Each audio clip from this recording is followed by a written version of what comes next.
गोष्ट धन्य ती मुक्ताई. लेखिका डॉक्टर सुमती क्षेत्रमाडे. वाचन अभिषेक जोशी. संगीत धनंजय कुलकर्णी. संकल्पना यश पाठक. सादर करीत आहोत धन्य ती मुक्ताई.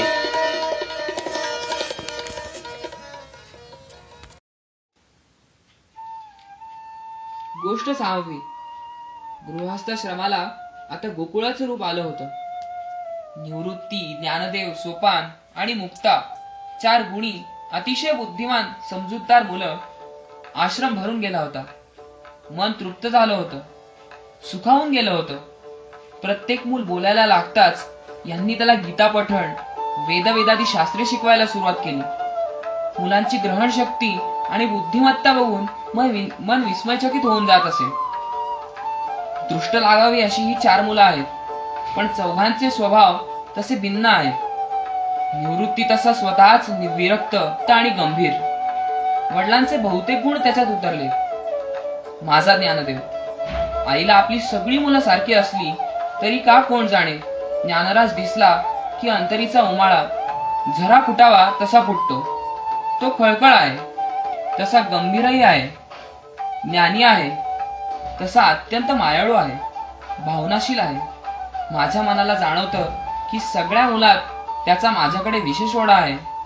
मी कुठेही कामात असले तरी आई आई अशी त्याची हाक माझ्या कानात घुमत असते. तो थोडा रागीट आहे, तसा लोभसही आहे.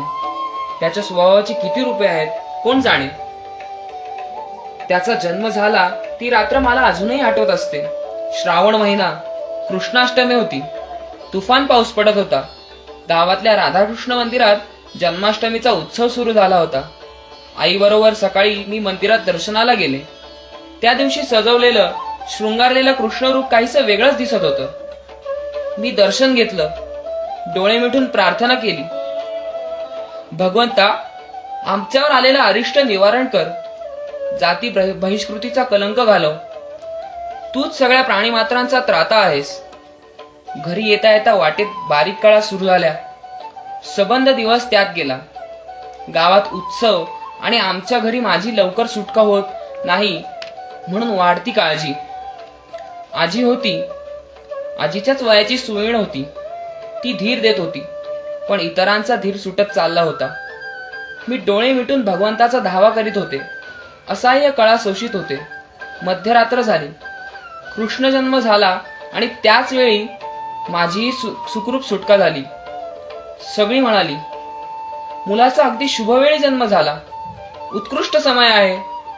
माझं अंतर्मन म्हणालं, भगवंता, माझी प्रार्थना ऐकलीस का रे? आपण जातीवेगळे पडलो आहोत, बहिष्कृत आहोत हे कळायला लागल्यापासून त्याचं कोमल मन दुःखी झालं आहे. त्याच्या मनाचा संतापही दिसतो. पण त्याचबरोबर लहान होता तेव्हापासून त्याच्या अंगी असलेला विलक्षण संयमही दिसून येतो आहे. सोपानच्या स्वभावाची वेगळी तऱ्हा. तो तसा एकलकोंडा, एकांत प्रिय आहे. त्याला फारसं बोलायला नको. आणि धाकटी मुक्ता, माझं लाडकं शेंडेवळ, तिची एवढीशी चिमुरडी, पण बोलणं असं अचूक, मी बघणं असं खोचक, तीक्ष्ण. आई म्हणते, हिचा जन्म झाला तेव्हा आकाशात वीज कडाडत होती ना. विजेसारखी पोरगी तल्लख झाली. खरंच त्या दिवशी नवरात्र घटस्थापना होती, पण सकाळपासून आकाश अंधारून झालं होतं. मध्यान्नी मेघांचा गडगडाट झाला. वीज कडकडली आणि त्याच वेळी हिचा जन्म झाला. आता अवघं 5 वर्षाचं वय, पण त्या मनाने हिची समज विलक्षण आहे. काही वेळेला असं काही बोलते की मोठ्यांनी बोल सुचायचे नाहीत. 4 मुलांनी आश्रम भरलेला होता. त्यांना वेदाध्ययन शिकवण्यात दिवस भराभर जात होते. तो अल्पकाळ म्हणजे एक स्वप्न होतं. आम्ही जातीवेगळे पडलो आहोत याचा विसर पडलेला होता.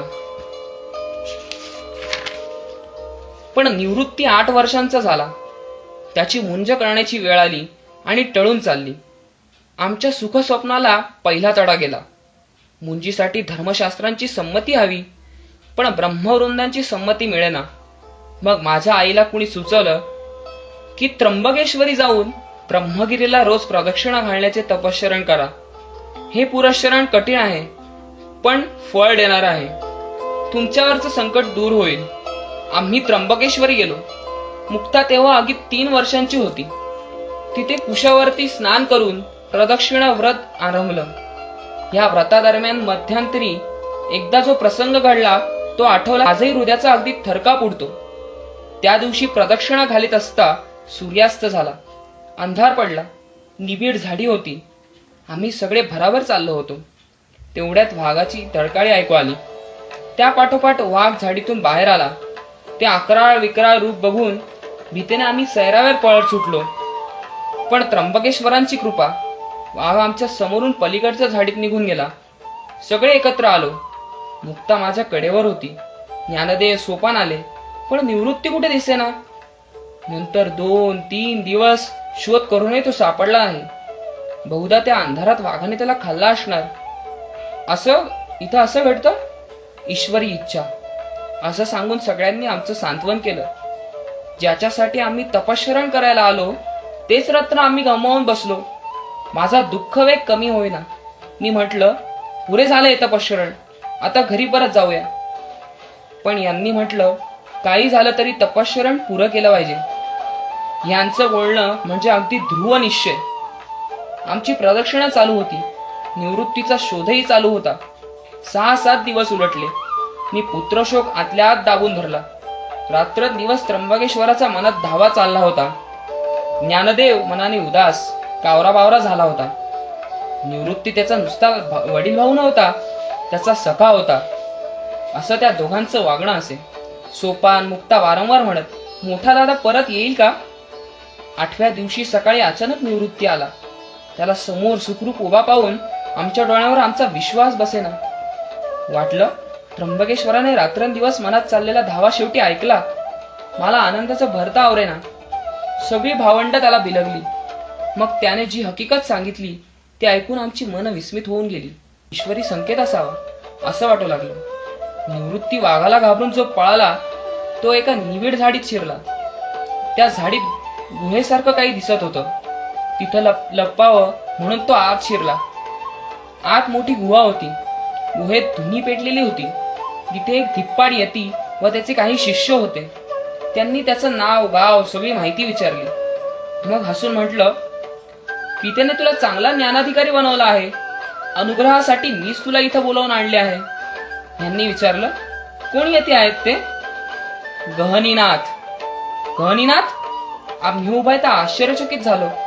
याच गहनीनाथांच्या प्रसादाने माझी कुसुजवली होती. निवृत्तीचा जन्म झाला तो सगळा प्रसंग मला आठवला. व्याघ्राच्या निमित्ताने त्या त्रिकालस्थानी यतीने निवृत्तीला बोलावून घेतले. 7 दिवस आपल्याजवळ ठेवून त्याच्यावर अनुग्रह केला. शांकरी विद्येचा, अद्वयानंद वैभवाचा उपदेश केला. नाथपंतांनी दीक्षा दिली. सिद्धिविद्या शिकवली. योगविद्या शिकवली. कृष्ण नामाचा मंत्र दिला. भक्ती मार्ग आणि योग मार्ग दोन्ही एकत्र आणणारा गुरुबोध त्याला दिला.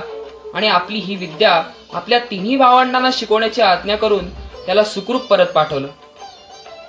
मी म्हटलं, भगवंता, त्र्यंबकेश्वरा, तुझी लीला अगाध आहे, अतर्क्य आहे. यांना म्हटलं, यती महाराज पहाटेच आपल्या शिष्यांना घेऊन उत्तरेकडे कुठे निघून गेले? मी त्यांना म्हटलं, मी आता तुमच्या बरोबर येतो. ते म्हणाले, नाही, माझ्या आज्ञेप्रमाणे वाग. आणि ते मार्गाला लागले. मी इकडे आलो. हे ऐकून आम्ही निराश झालो. पण निवृत्ती आला, सुखरूप परत आला म्हणून आम्हाला अतिशय आनंद झाला. तो आता किती तेजस्वी दिसत होता, गंभीर बनला होता. आपल्या गुरुच्या आज्ञेप्रमाणे त्याने आम्ही त्र्यंबकेश्वरी असतानाच आपल्या तिन्ही भावंडांना उपदेश केला. त्यांच्यावर अनुग्रह केला. आपली संपूर्ण विद्या आपल्या तिन्ही भावंडांना शिकवली. ज्ञानेश्वर त्र्यंबकेश्वरानं पुरश्चरण समाप्त झाल्यावर निवृत्तीने म्हटलं, आपण आता इथून असेच गंगा यात्रेला जाऊया. आम्ही सगळी उत्तरेकडे यात्रेला गेलो. काशीला बरेच दिवस राहिलो. तिथे असताना श्रीपाद स्वामींच्या दर्शनासाठी त्यांच्या मठात गेलो. पण ते दक्षिणेकडे यात्रेला गेले होते. काशी प्रवास करून वेरूळला राहिलो व तेथे घृष्णेश्वर मंदिर पाहिलं. 2-2.5 वर्षे यात्रा करीत फिरलो. यात्रेहून इथं 8 वर्षांपूर्वी परत आलो. अनुष्ठान पूर्ण झालं. आता संकटाचा परिहार होईल ही आशा मनात उत्पन्न झाली. ब्रह्मवृंदाला आमच्या शुद्धीकरणाच्या काही शास्त्राधार सापडेल.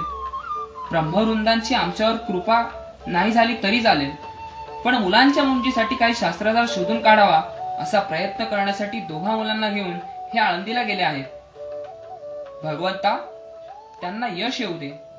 मामजी, आपली पुण्याई खर्चिक आला, आम्हाला आशीर्वाद द्या.